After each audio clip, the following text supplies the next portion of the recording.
Hello friends, welcome to me food friend. ఈరోజు ఈ వీడియోలో ఒక మంచి బ్రేక్ఫాస్ట్ రెసిపీని షేర్ చేసుకుంటున్నాను. బియ్యం అనేది ఎక్కడ వాడకుండా చాలా హెల్తీగా చేసే ఓట్స్ దోశ అండి.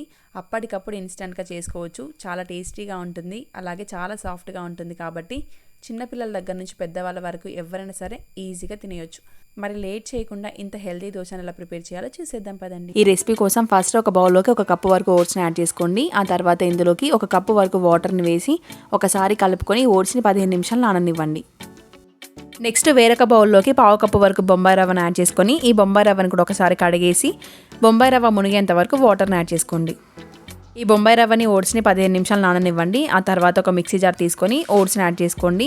అదేవిధంగా ఇప్పుడే ఇందులోకి బొంబాయి రవ్వను కూడా యాడ్ చేసుకొని ఒక 2 పచ్చిమిర్చిలని ఇలా విరగ్గొట్టి వేసుకోండి. అంతే, ఇందులోకి కావాలంటే ఒక చిన్న అల్లం ముక్కను కూడా యాడ్ చేసుకోవచ్చండి.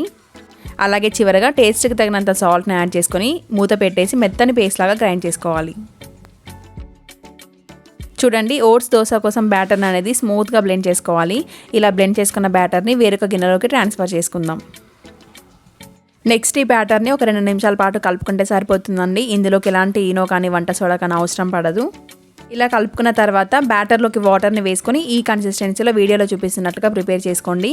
ఈ దోశ కోసం బ్యాటర్ అనేది కొద్దిగా లూజ్గా ఉంటేనే బాగుంటుందండి. ఆ తర్వాత స్టవ్ మీద ఒక ప్యాన్ తీసుకొని ప్యాన్ బాగా వేడెక్కిన తర్వాత ఇలా వాటర్ని స్ప్రింకిల్ చేసుకొని క్లాత్తో తుడిచేసి దోశను వేసుకోండి.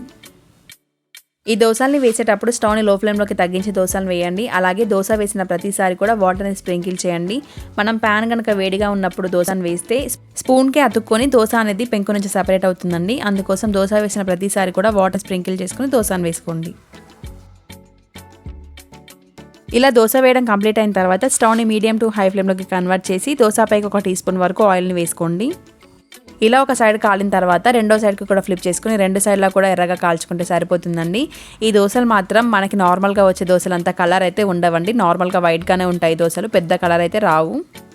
ఇలా 2 సైడ్లా కూడా కరెక్ట్గా రోస్ట్ చేసుకొని సర్వ్ చేసుకుంటే సరిపోతుందండి. నెక్స్ట్ మనం ఆనియన్స్తో కొద్దిగా మందంగా కారం పొడి చల్లేసి వేసే దోశను చూద్దాం. ఈ దోశకైతే చట్నీ కూడా అవసరం లేదండి. హ్యాపీగా కారం పొడితో ఈ దోశను ఎంజాయ్ చేయొచ్చు. ఈ దోశ కోసం 2 స్పూన్ల బ్యాటర్ని ప్యాన్ పైకి తీసుకొని కొద్దిగా స్ప్రెడ్ చేయండి. ఆ దోశ చేసినంత పల్చగా కాకుండా కొద్దిగా మందంగా స్ప్రెడ్ చేసుకోండి. ఇలా దోశ స్ప్రెడ్ చేయడం అయిపోయిన తర్వాత దోశపైకి ఆనియన్స్ వేసుకుందామండి. ఆనియన్స్తో పాటు మీరు క్యారెట్ని, కొత్తిమీరని కూడా యాడ్ చేసుకోవచ్చు. ఇలా ఆనియన్స్ యాడ్ చేసిన తర్వాత జస్ట్ ఇలా స్పూన్తో ప్రెస్ చేసుకుంటే సరిపోతుంది. నెక్స్ట్ ఈ దోశపైకి 1 టీ స్పూన్ వరకు కారాన్ని చల్లుకుంటే సరిపోతుందండి. మీకు ఈ కారం పొడి రెసిపీ కనుక కావాలి అంటే కాకినాడ స్పెషల్ చిట్టి పెసరట్టు రెసిపీలో నేను చూపించాను. కావాలంటే లింక్ డిస్క్రిప్షన్లో ఇస్తాను, వెళ్ళి చూడండి. కారం పొడితో పాటే దోశపైకి కొద్దిగా ఆయిల్ని కూడా వేసి రెండో వైపుకి ఫ్లిప్ చేసుకుంటే సరిపోతుందండి. ఈ రెండో వైపు ఎక్కువసేపు కాల్చాల్సిన అవసరం లేదు, ఒక హాఫ్ మినిట్ ఉంచితే సరిపోతుంది. చూసారు కదండి, చాలా సాఫ్ట్ అండ్ స్పాంజీ ఓట్స్ దోశని.